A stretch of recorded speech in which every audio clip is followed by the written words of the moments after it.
Hi, I'm Shelly from Frugal Family Home, and today I wanted to share with you how to make your own homemade almond butter.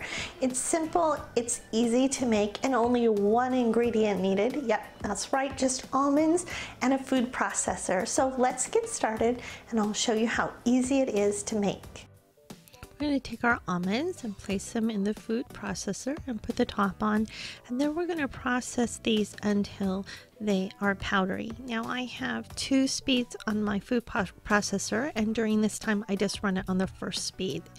And then once it gets powdery like this, then you want to just scrape it down and make sure to get any little bits that have flown up on top there, and just tuck them back in so they don't get left behind, because almonds can be expensive, so we don't want to waste any. And then we'll process again for a few minutes here, and we want to watch for it to get to the ball stage. And here is the ball stage. It kind of looks like the almonds are balling up into a thick mixture, a ball mixture. And then we continue to run it, and from the ball mixture stage it goes into a more creamy, grainy stage. Now we don't want to stop here. It's still pretty grainy. As you'll see, there's still bits in there, and so we want to process it just a little bit more to get it just a bit smoother. Now you can stop at the grainy stage if you prefer, but I like to process it a little bit longer to get it nice and smooth.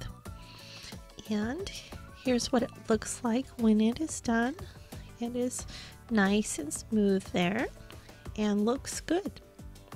And after you get it processed, we're going to just put it into a jar. I like to use my canning jars because I can sterilize them first. And as you can see, this is kind of a messy job, and I'm not real good at getting almond butter into the jar. Hopefully you will do better than I did, but you just scoop it in, and I find a spatula works really good to scoop it in to the jar.